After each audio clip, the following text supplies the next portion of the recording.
As part of her job, Olga does the exercise circle every day at sunset in the park near her home. She then takes a shower and goes to work at the 911 office. This weekend is very important to her because it marks 15 years that she has worked in the victim care unit.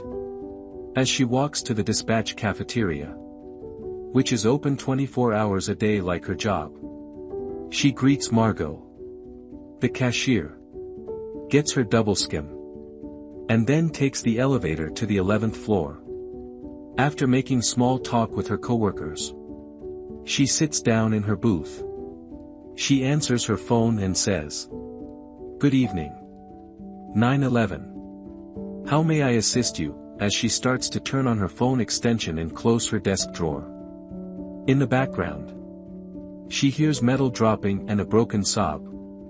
"If you can't talk, say you want a pizza, and I'll keep you on the line to get your location." The child calling for help screams, "Help! My dad is fighting with my mom." This emergency call sets off another communication protocol that informs the cops and civil defense. Olga asks the child what his name is and reassures him. "My name is Olga." The child, Juan Jose, talks about the violent event and feels bad about leaving his mom alone. Olga tries to comfort him by telling him that getting help for his mom was the right thing to do. She then starts to look for her. The screams of a woman and the cries of children get louder in the background. As Olga talks to Juan Jose, she calls the police to report a 578 in District 10. But the address hasn't been confirmed yet because the call signal is weak. Olga asks, "Do you know your address?" Juan Jose talks about where his house is in Barrio Abajo, a rural area that is hard to get to and a safe haven for armed gangs. He also talks about what makes his house unique, along with asking how many kids there are and why the father is so angry. Olga keeps gathering information. Juan Jose says that the father's angry outburst was caused by hunger because they had missed lunch and dinner and were waiting for him to bring food. The fridge didn't have any food in it. Juan Jose and Mario went to Ruperto's house to ask for a kilogram of flour so that their mom could cook. Ruperto, on the other hand, told them to tell their dad, "There is no food for you until your dad pays off the debt. Tell him to pay." When they got home, they told their mother what Don Ruperto had said, and she gave them a glass of guarapo and a kiss on the forehead in response. The father came home with friends at 6:00 p.m. and told the kids to go to bed early so they wouldn't wake up the guests. The mother asked the father for food to make because she had only eaten a piece of bread with guarapo in the morning. The father got mad when she complained and threw the bag of food on the floor. She still picked up the things, washed them, and began cooking. The loud music, beer, and dominoes games played by the guys in the house kept Juan Jose awake. When he went to the kitchen to get something to eat, his mother told him to hide under the table. Her plate of food that she had made was given to him. Later, the dad showed off a secret black box full of addictive things which made everyone in the room very happy. He told her, "This house is mine. And I do what I want," hitting her in the face when she asked him to stop using addictive things in the house. She put something over her face, went to the bedroom, and brought food for Juan Jose's brothers. As they changed the music and continued to use addictive things while passing the pipe around, the mood in the living room changed. As the mother left the room with an empty plate, the father grabbed her arm and threw her, dropping the plate. It broke when it hit the floor. He forced her to dance, and when she tried to back out, he tightened his grip. She danced and cried until he pushed her into the kitchen. The cell phone signal triangulation system gave Olga an address that she used to call the cops. She asked the person who called where they were and why their dad was so mad. The caller stated, "I'm going to look for my brother, he got upset because he brought Mario to my room. And he was hitting him. Mom served him the meal she had made and saved some in a pot for us to eat after he fell asleep while Dad brought food for his friends. But her dad found the pot and yelled at her. When I got to the living room, my dad was hitting Mario with a leash while his friends were sleeping on the couch. Mom was breastfeeding my little sister Anna in the garden while her face was purple. Dad looked at me but didn't say anything when I went out to the yard. He hit me with the leash buckle when I jumped on him to protect him. My brother and I ran under the bed after I pulled him. While we hide here, I will keep talking to you. I need to find Anna still. Don't leave the room anymore. Juan Jose. The police are about to arrive, they already know where you live. They are going to protect you from your dad, everything is going to be fine. They need to hurry up. Dad is beating my mom because we escaped from his leash. For my dad. My mom is to blame for everything that happens. He should take responsibility for what he did. In the background, you can hear the sounds of police cars and ambulances, as well as the shouts of police. When they got inside, they saw addictive things in the living room. The men who were high did not fight police. The father of Juan Jose was caught beating his mother and little Anna. The ambulance took care of them and cleaned their cuts. A prosecutor who was with them, especially in cases involving children, gave the father a restraining order. They took Juan Jose, his brothers, and his mom to a safe place to stay.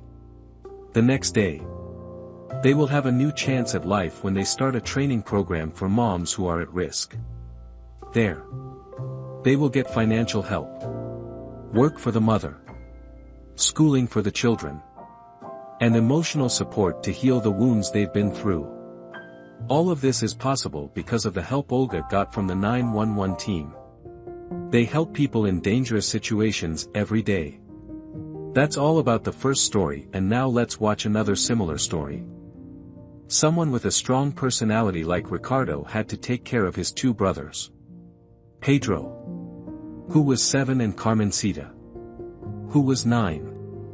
Rosa, his sister, had to be away for a month because she was a nurse and had to go on a work trip to a nearby city with her bosses. Rosa knew her brother was bad, but she never thought that her beloved children would be hurt while they were in his care. Because the situation happened so quickly, she didn't have any other guardians. Ricardo had always been there for her when they were kids. From the start, Ricardo had to deal with a tough position. He liked being alone, so his house was a safe place for him to be. Now, though, 2 young intruders, as he saw them, had broken in. One time, the younger one broke an ornament in the living room by chance, which made Ricardo angry. This wasn't just any gift, it held the ashes of his dog Daisy, who had passed away not long ago. Seeing Daisy's ashes on the floor made him angry and sad. So he grabbed Pedro by the arm and locked him in the attic. "You see what you've done? I'm tired of your mischief. Stay here until your mother returns," he warned. Carmencita tried to stop the fight by saying, "Don't hurt my little brother. I promise he won't do it again."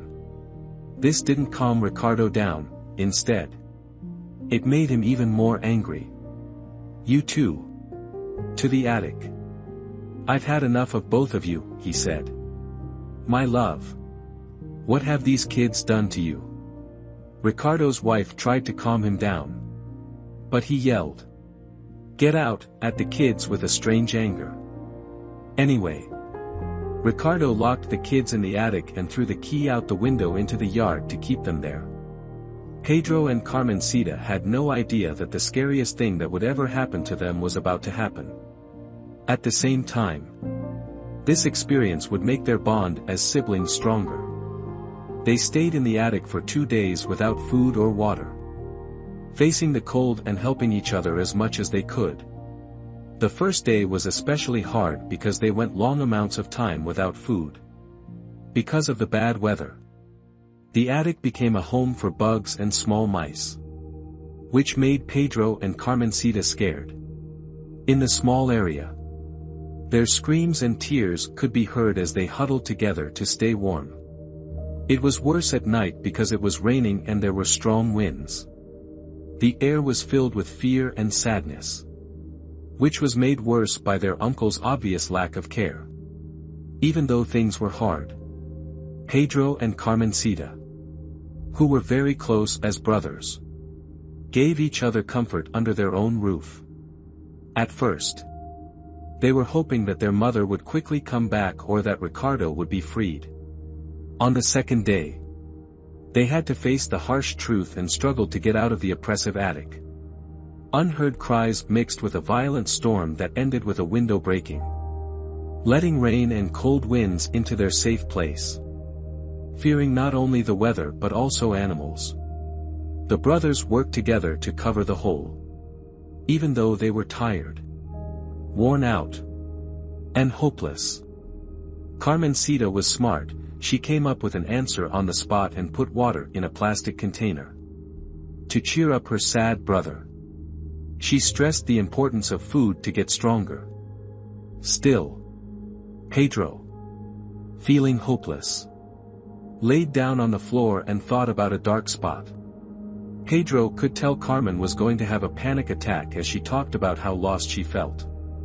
He had hot tears running down his face and was having a hard time breathing. Pedro tried to comfort his sister by telling her that everything would be okay and that their mother would come and save them. But Carmen, who was having troubling thoughts, ran to the door, not caring about what might happen.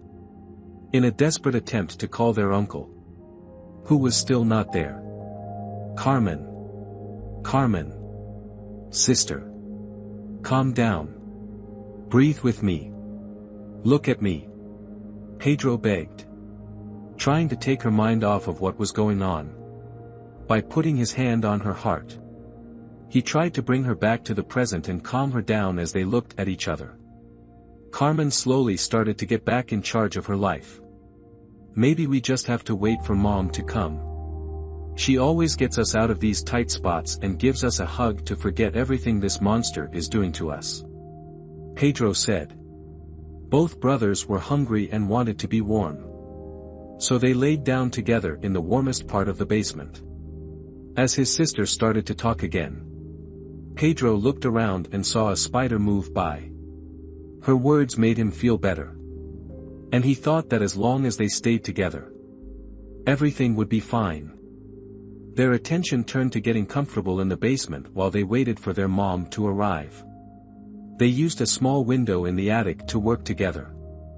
Carmen filled buckets with rainwater from a corner with Pedro's help.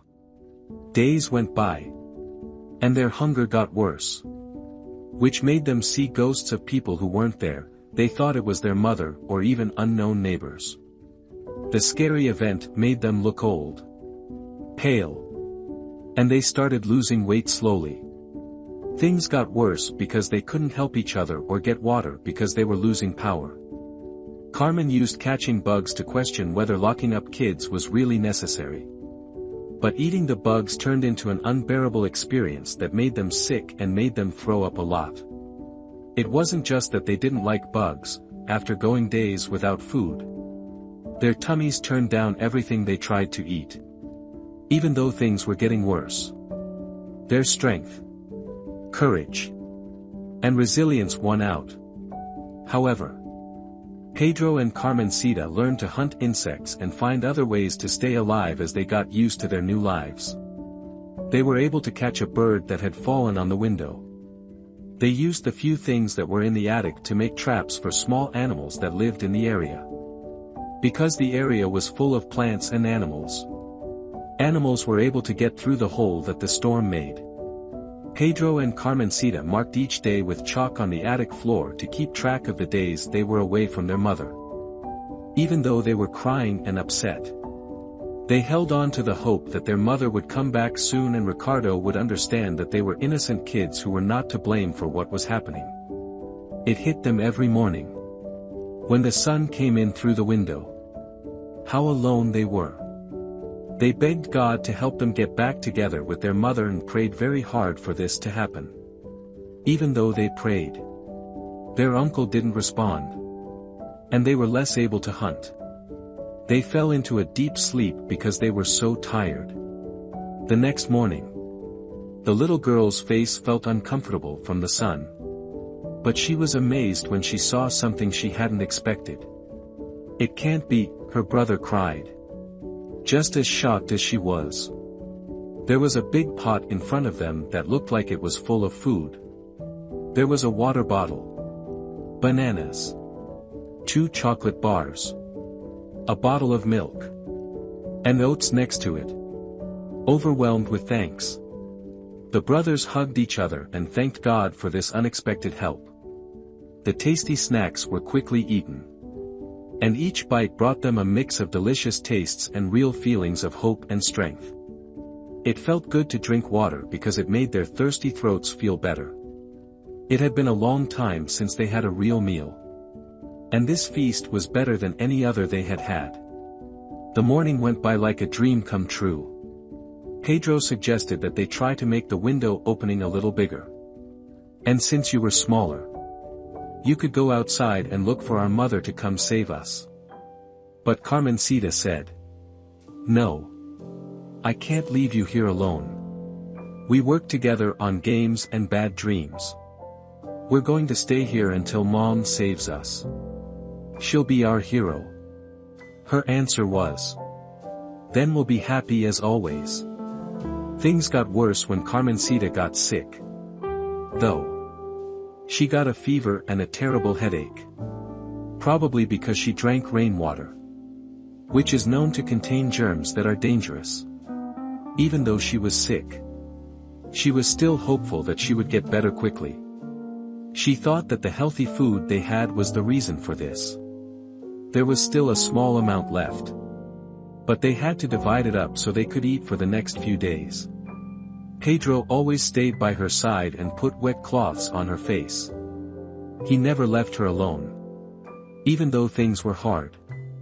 The brothers stuck together and hoped their mother would come back to get them. No matter what happened, Pedro and Carmencita couldn't be separated. But as time went on and their food source ran out, they went back to how they were before. Aside from not getting enough food, the worry of their situation started to wear them down. Pedro started to have dreams. And Carmencita's strength started to fade. It looked like they were getting older because their thinking got worse. They breathed more slowly. And they moved more carefully. They fought sometimes and marked the area with chalk. But they always ended up holding each other to feel better. "I don't want to be here any longer. Little brother. I want to go with Mom for hugs and care. I miss her terribly. And I feel unwell. I don't know how to keep sleeping on this floor surrounded by animals we may have to eat again," Carmencita said sadly. She didn't want to think about or talk about anything. Everything she wanted was to sleep forever. And she kept crying with Pedro. Ricardo, on the other hand, spent his days drinking and watching TV. He only moved when he needed to retrieve more beer from the fridge or buy more at the store around the corner. He felt nervous and sad when he wasn't drinking. And he looked forward to getting back to sobriety. Because of a condition that cut him off from the rest of the world. He had a strong dislike for people. Particularly children. Because of the hard times he had as a child. Because he didn't like them. He locked up his nieces and put them in a situation that could be cruel. Pedrito kept suggesting that Carmencita open the window wider so that she could leave. But she refused. She told him she couldn't leave him alone and emphasized how determined they were to work together until their mother came to save them. The brothers tried to cheer each other up by telling themselves that this bad situation would soon end and that their mother would come back to save them from their cruel uncle. Who was Ricardo? Pedro. And Carmencita's cousin. Carmencita didn't care about the kids at all. From time to time, she could hear their cries from the attic. Instead of offering to help, she hit the wooden floor and warned that she would hold them if the noise didn't stop. When the screams got too loud, her uncle would just turn up the music to block them out. Ricardo, a jobless man who didn't want to work, kept getting fired even though his sister Rosa tried to find him work. He had a disorder that made it hard for him to make friends. And he had been abusing addictive things since he was a child, which made many people, even his parents, dislike him. She never gave up on him, even though he had problems. Rosa trusted him with her own children. For some reason that no one can explain, Ricardo acted lazy and annoying on purpose, which got him fired from every job Rosa found for him. Ricardo was also very lazy and drank too much. He spent his days drinking and watching TV, not caring about the kids who were locked up in the attic. Rosa held on to the hope that Ricardo would change for the better. But her wish was still unmet. Every day was the same or worse than the last, with Ricardo avoiding his duties and the children suffering in silence. According to him, he didn't think anyone should forgive him. When Pedro and Carmencita's father passed away in a car accident, Rosa was heartbroken. She mourned the end of a marriage that had been wonderful, full of love and support for each other. The birth of their children had brought them great happiness. But the terrible passing changed everything. Rosa met Juan at a bar while she was still upset about her loss. He used her weakness to his advantage by making himself sound smart and serious with his words. Rosa was so interested in him that she fell in love with him. In contrast to how Rosa felt, Juan only cared about having a safe place to live. At first, he was interested, but quickly lost interest and turned his attention to his own plans. He took advantage of the chance and stole all of Rosa's savings and expensive house decorations, which broke her heart. Rosa thought he might have been the love of her life, but it wasn't true. It turned out that he was totally dependent. Scared and excited, Ricardo rushed through the door, ready to tell the kids some surprising news.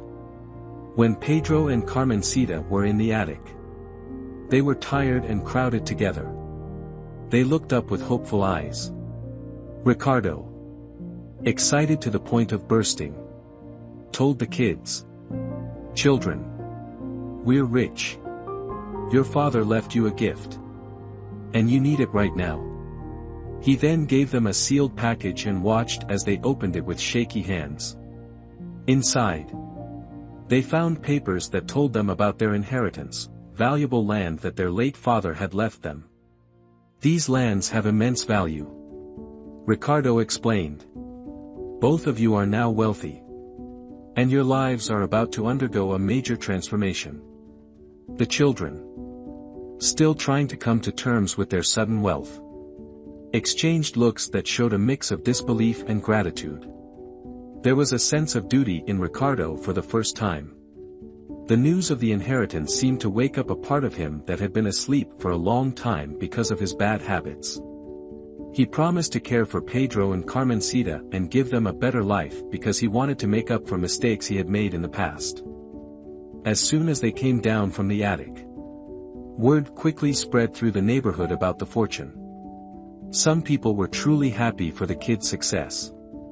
But others, even those who had ignored their plight before, wanted to share in their increased wealth.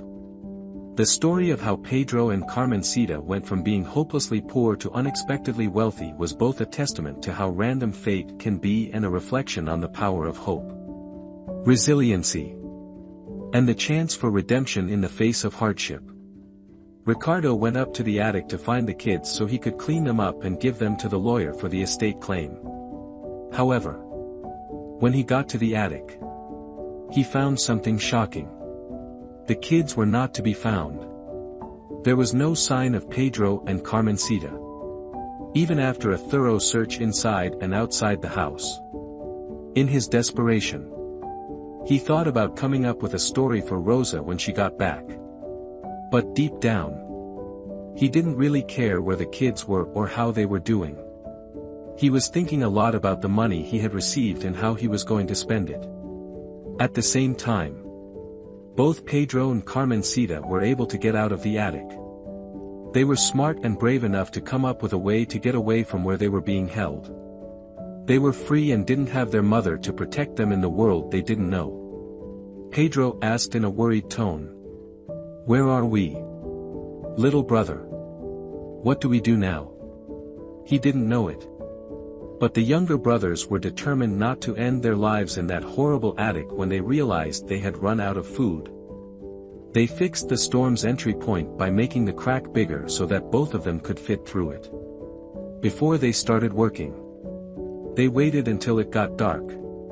During that time, their drunk uncle slept deeply, not hearing anything. It had been 2 days since the kids got out of the house through the small window. Ricardo was filled with fear and a sense that he couldn't do anything. Without the children, he felt helpless. Despite knowing that staying sober was important for clear thought, he found it harder and harder to resist the urge to drink because he was upset and dependent on alcohol. As a way to ignore the stress of his duties, he turned up the music loudly when he felt depressed. Their sudden wealth was all he wanted, to get rich himself. Meanwhile, Ricardo hurried to find Rosa even though he was drunk. He called the number she gave him, but no one answered. The same thing happened when I called the other number she had given me for these kinds of situations. He was worried as he got ready to tell her that the kids had gone missing because he didn't know where they were. Right away, there was a knock on the door. When he recognized the guest, the smile on his face went away. Rosa, along with Pedro and Carmencita, looked at Ricardo with a mix of fear and anger in their eyes. He quickly ushered them in and changed his attitude. Even though the smell of booze was still there, he tried to explain what was going on to Rosa. The gift and the possibility of using the money to build a new home where they could live happily together were the main topics of conversation. But Rosa didn't pay much attention because she was too happy to be with her kids again. To help her focus again, Ricardo went up to the kids and tried to be friendly as if nothing had happened. Because they were so strongly rejecting him, Rosa quickly hit him unconscious. After waking up, Ricardo found himself being held by the police. He tried to explain by saying that the kids had been bad and had chosen to stay in the attic by themselves. Unfortunately, no one believed what he said. Rosa, who was the only person who really cared about her brother, watched with tears in her eyes as he was taken away. This hurt Ricardo a lot because he had lost the only person who gave him hope. He thought about many things, including how she had found them. Without saying a word, Rosa, on the other hand, told him, "Shut up. Ungrateful. I trusted you. And you almost put an end to my children. You don't deserve forgiveness or eternal life. Maybe God can help you." Brother Carmen, the mother, told the police how her children had found her. On their way to the city to get help, Pedro and Carmencita ran into their mother by chance. When they saw each other again, it made Rosa cry because she was so worried about her kids, who looked thin and smelled bad because they hadn't taken a shower. They begged her with tears in their eyes not to leave them again and told her everything that had happened. After Ricardo was put in jail, Rosa and her kids were finally free from her brother's terror. Rosa was once again the mother of Pedro and Carmencita, and her family was free. Carmelite learned an important lesson: people should think twice before giving someone else their kids. She told the kids she was sorry she wasn't back earlier, and they forgive her by hugging her and recognizing their mother's love. Rosa hugged them again and said, "Thank you so much for being so brave. You are the real heroes of this story.